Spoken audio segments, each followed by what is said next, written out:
Olá pessoal, sejam bem-vindos ao meu canal. Eu sou o Thomas Moser e no vídeo de hoje nós conheceremos um pouco mais sobre o maior anfiteatro de Roma. Isso mesmo, estamos a falar do Senhor Coliseu, como eu comumente o chamo. Por que eu o chamo assim?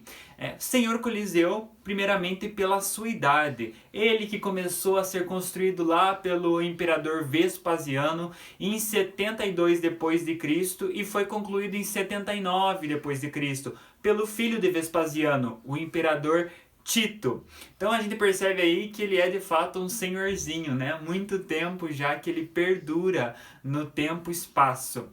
Um outro motivo para chamá-lo de senhor também é a postura social com qual o Coliseu é instituído. Nós percebemos as suas dimensões monumentais, então ele é muito grande, ele se levanta sobre a cidade de Roma como um símbolo, né, pelo seu tamanho, e ele tinha aí no seu tempo áureo, quando ele era utilizado frequentemente, 55 mil pessoas podiam adentrar aquele espaço e assistir os espetáculos que aconteciam ali dentro. Então nós percebemos que de fato ele tem grande importância durante toda a nossa história. Muito bem, pessoal. A gente sabe que o Coliseu ele é uma construção bem complexa. Sabemos que os romanos eles eram engenheiros, então eles pensaram muito bem em como projetar esse monumento. O Coliseu ele era para ser uma coisa prática. Afinal de contas, 55 mil pessoas adentrando num espaço não vai ser tão simples assim. É por isso que ele tem 80 entradas feitas de arcos, né?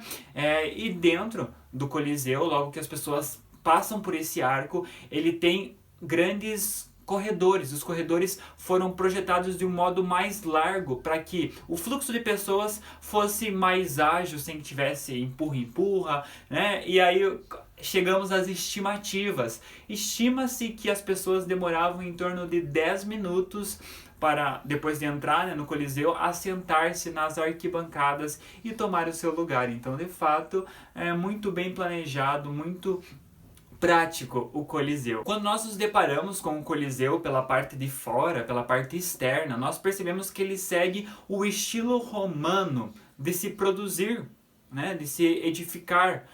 Nós percebemos que no térreo nós temos colunas dóricas que estão decorando aqueles arcos. No primeiro andar nós temos colunas jônicas e no segundo andar nós temos colunas coríntias. E aí no terceiro andar que nós temos, existem alguns postes que estão preparando o velário. O que seria um velário, professor?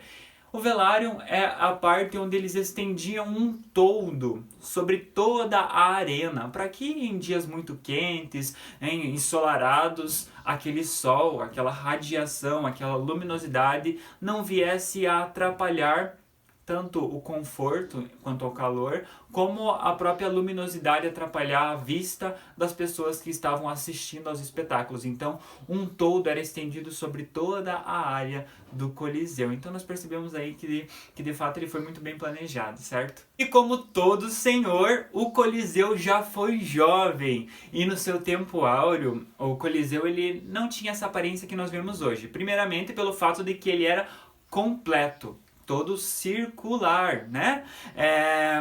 E também ele era recoberto por mármore. Isso mesmo, já pensou olhar para o Coliseu, ver essa edificação monumental e vê-la toda repleta de mármore, com muito luxo? Ele já foi assim um dia. Mas é claro que depois, devido à decadência de Roma, nós vamos tendo esses mármores retirados do Coliseu para receberem novas finalidades, como construções de pontes, construções de palácios, igrejas. Então o mármore é retirado dali para novas finalidades, como também esculturas durante o período do Renascimento. Mas você pode se perguntar, para que servia esse anfiteatro? Qual é a função do anfiteatro? A gente sabe que os romanos, eles sempre foram um povo prático.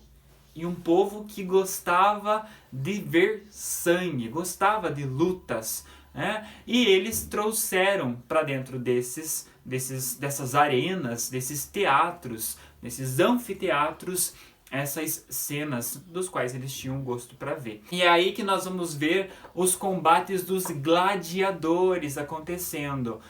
Primeiramente, quem eram os gladiadores? A gente pode dizer que os gladiadores eles eram escravos, né, pessoas aprisionadas nas guerras, ou até mesmo pessoas que já tinham sido condenadas por algum crime. Então eles eram colocados ali dentro para se degladiarem, né, para que houvesse essa briga, essa guerra entre essas duas pessoas. E a gente sabia que sempre saía alguém morto, né? Uma das partes sempre saía morta, mas não somente uma das partes. No final da luta, era de costume que aquela pessoa que tinha vencido, ela tivesse a sua sorte lançada ao imperador. O imperador que ia decidir se aquele combatente, que agora também está ferido, devia morrer ou devia ficar vivo. Então se criava toda uma tensão da plateia, dos espectadores, sobre o imperador, que inclusive tinha o seu lugar bem específico na arena, né? Ele tinha ali o seu camarote, vamos dizer assim. Então toda a atenção se fixava sobre o imperador, esperando que ele fizesse um polegar positivo ou um polegar negativo, ou seja, decidindo sobre a vida daquele gladiador. Uma outra coisa é que não existiam somente gladiadores homens. Eram a grande maioria, claro, mas também existiam gladiadoras, então mulheres também combatiam nas arenas. Além desse universo aí dos combates com os gladiadores, também tinham alguns espetáculos que envolviam os animais selvagens.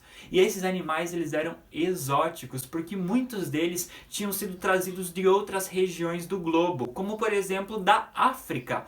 Então o pessoal tinha gosto por conhecer essas novas espécies, desses novos animais selvagens que estavam frente aos seus olhos. E mais um tipo de evento que vai acontecer dentro do Coliseu são a morte dos mártires cristãos. A gente sabe que nessa altura o Império Romano ele não era cristão ainda, né? Ele vai se tornar cristão lá em 313 com Constantino. E nesse momento nós temos cristãos sendo martirizados dentro do Coliseu. Inclusive tem uma história muito bonita que ilustra isso, que é quando Santa Teresinha do Menino Jesus ela vai até Roma para poder conversar com o Papa, né, e pedir a bênção para ela entrar no Carmelo.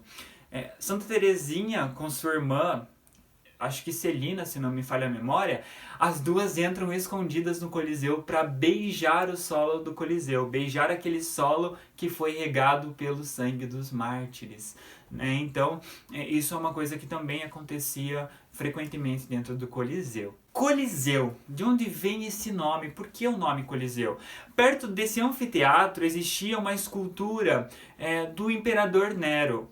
Essa escultura se chamava Colosso de Nero. Então, uma grande escultura e por isso Colosso.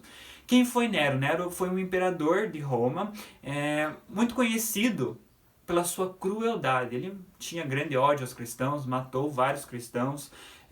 Numa certa ocasião ele botou fogo em Roma e colocou a culpa nos cristãos. Então, uma figura bem cruel mesmo. E existia essa escultura dele próxima ao anfiteatro.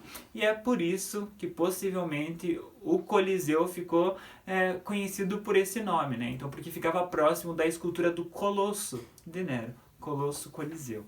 E para que nós possamos finalizar o vídeo, eu gostaria de chamar a atenção para uma coisa. Nós sabemos que o Coliseu ele não tem a sua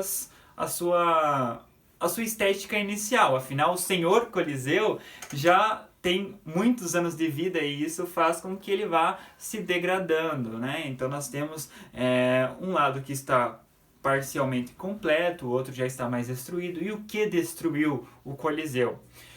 Foram, claro, as consequências do tempo, né, as condições climáticas que fizeram com que o Coliseu ficasse desta forma. Também tiveram alguns terremotos que destruíram boas partes do Coliseu e houveram muitos saques, muitos roubos. Eu espero que você tenha gostado do nosso conteúdo de hoje. Eu espero você num próximo vídeo, numa próxima oportunidade. Até mais!